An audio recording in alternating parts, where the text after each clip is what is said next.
Welcome to Beauty School. This is Stylist John, and today I'm going to talk about something that all creatives go through, and that's burnout. Have you ever experienced burnout? I mean, like you love doing what you do, but you reach the point where you feel the fire changing and going out.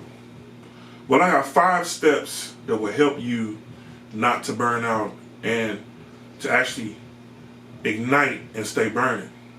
Okay? Step number 1. Whenever you feel that you're burning out, the first thing that you want to do is you want to assess yourself and you want to find out where is the parasitic draw. Because you can only give so much energy toward so much before your energy begins to run out. And so what you want to do is you want to get yourself to a place where once you identify where the energy is leaving, you need that energy to return back to you. Okay? So how do you get your energy to return back to you? Number 1, by identifying what is the parasite. What is drawing my energy or my virtue away from me to where I'm not able to continue going with my passion. Once you identify where the parasite is, then you want to remove the parasite. Example, I'm a barber and a stylist. I love braiding and cutting hair. I spend too much time on the internet talking with people on my post that are trying to talk me out of saying that I can't do what I know how to do.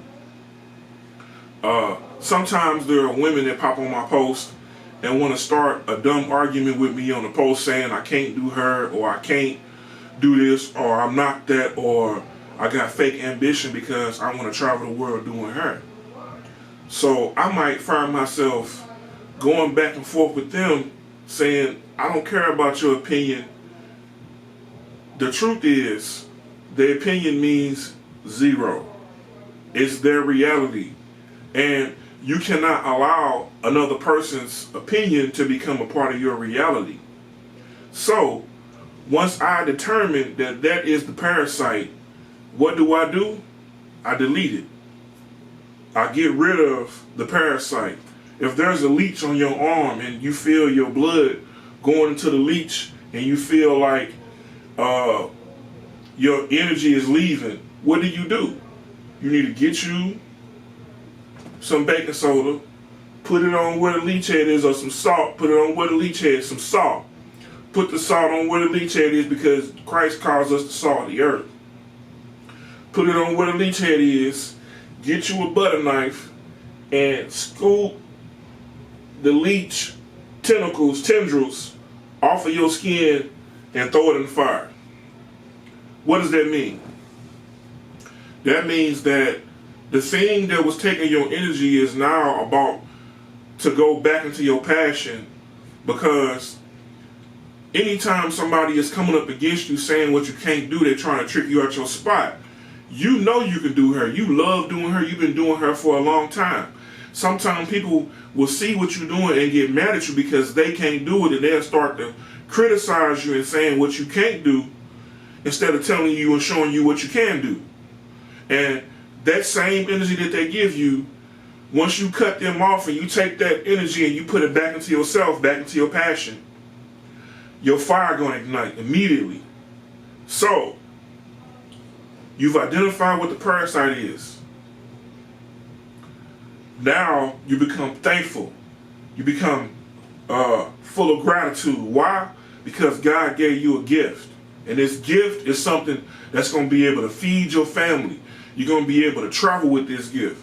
You're going to be able to help other people with this same gift that God gave you. Why? Because he said gift and callings make room for you and bring you before great men. He didn't give you this gift just for you. He gave you this gift, number 1, for you to be able to take care of yourself, for you to be able to take care of your family, but also to be able to inspire others that are looking, because he's in you. And every time you use your gift, you are honoring him because you're putting him into your work. So step 1, become full of gratitude. Okay? When you're full of gratitude, you get high levels of energy. All of the hormones in your body begin to synchronize, and you get a feeling of joy. And the joy that you experience becomes a strength to you. Step 2, you want to get back to what you love to do. Okay?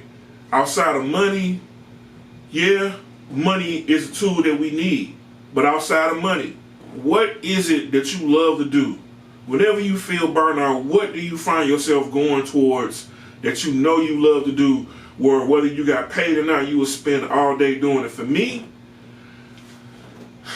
it's 2 things. I like sitting and thinking about hairstyles that I want to do, that I want to put on models, or people that I see, walking around. I look and I observe and I be like, that person will look good with this hairstyle, and I dream the hairstyle onto them. The other thing I like doing is making beats. Like, hands down, like I can make a beat in 5 minutes that'll make your mouth drop. Like, he made that in 5 minutes? Yeah, I made that in 5 minutes.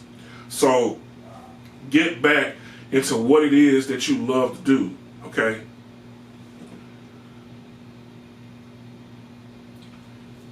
Three, you want to show people what you do. Start making videos of what you're passionate about, okay?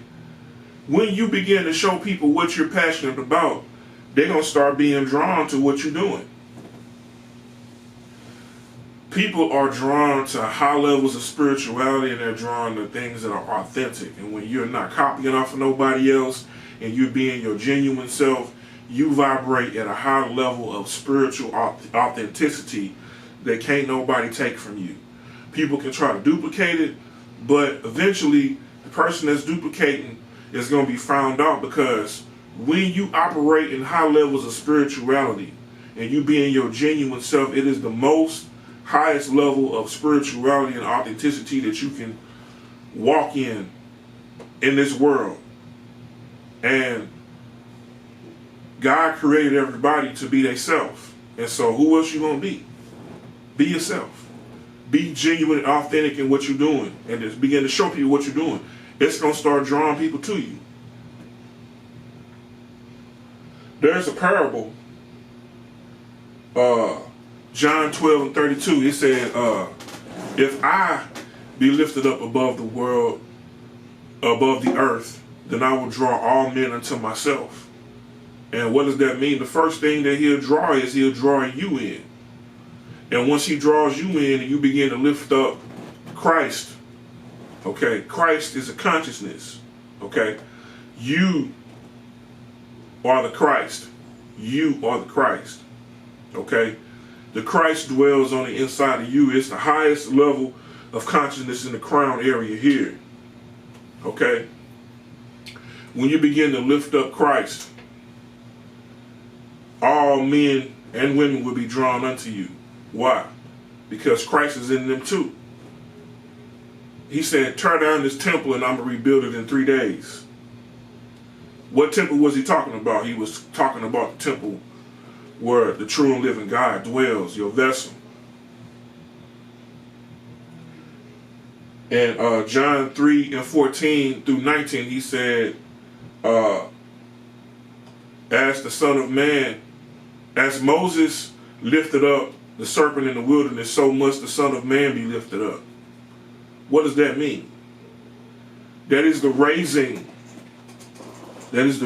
of your spiritual power, the Christ within, from your root, your sacral area in your spine, traveling up your vertebrae to your crown right here, internally, okay? That is the building of your temple. What is your temple? Your temple is your body, your vessel. How do you build this temple? By self-development, following tips that will ignite you back into your passion. Number 4, shift.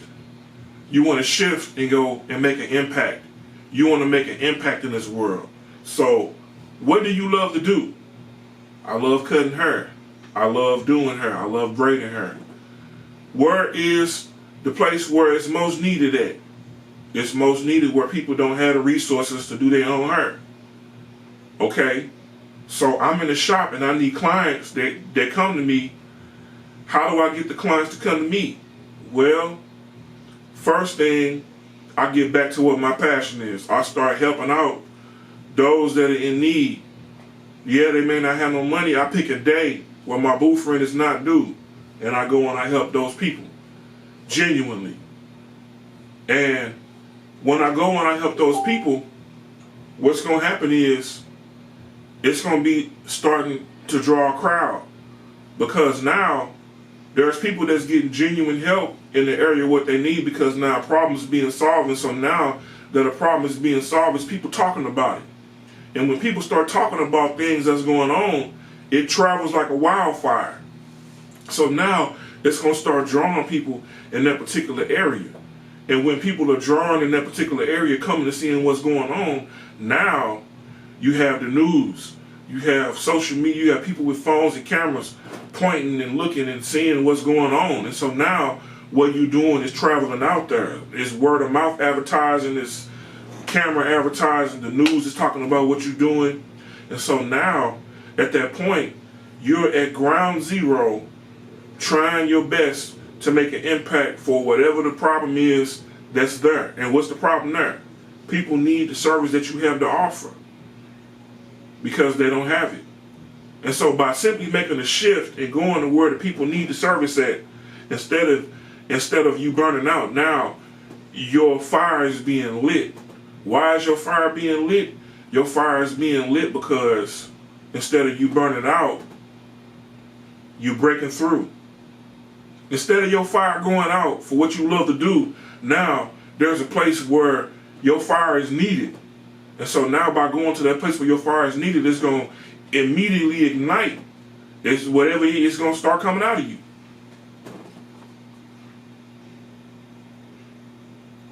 There's a parable that Jesus had when he was with the disciples, John chapter 21. And they was fishing all night, but they didn't catch no fish. And Jesus immediately appeared unto them and said, cast your net on the right side. And when they threw the net on the right side, they caught a whole net full of fish. I'm talking about 143 fish in that one cast. What does the boat represent and what does the net represent? The boat represents your temple. The net represents you operating from the right side of your brain, your creative aspect. Why did Jesus tell the disciples to cast the net on the right side?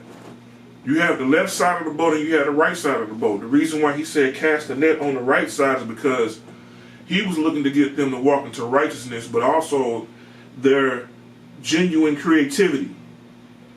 The right side of the brain is responsible for creativity and intuition. And Christ is always working to get us to be able to understand his voice and to be able to understand how to create things into the earth that no one else is doing. And so when Jesus told them, he said, cast your net on the right side, he was giving them some intuitive advice on how to become successful at the task what they was doing. And they were fishermen of men. Them catching the fish was one thing, but the catching the fish of men is something completely different. So them being able to catch the fish is symbolic for them being able to go and speak to men about the goodness of Christ.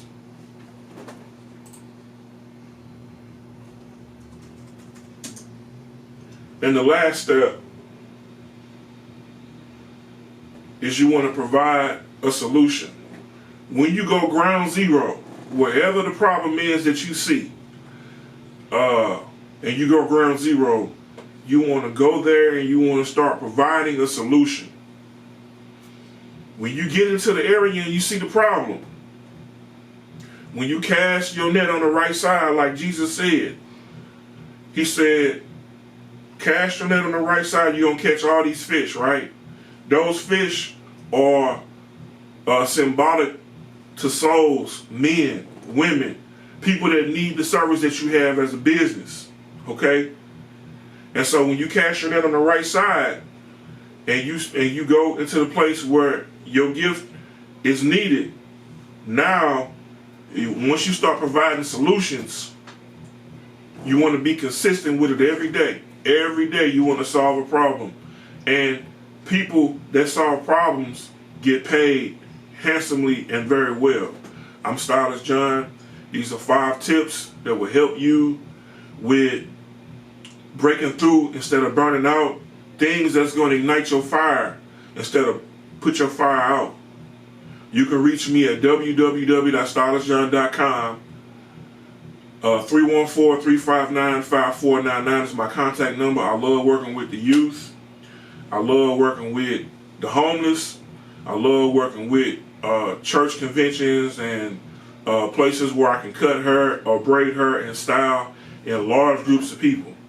If you are a pastor, if you are a deacon, if you are a first lady, if you are someone that does church events and you have events and seminars where kids need haircuts and places where people that are unhoused need a service, I'm very passionate about this. This is what I love to do every day. I almost got tears in my eyes talking about it because I've been in need before, and it fills my heart with joy to be able to help someone else have that same joy.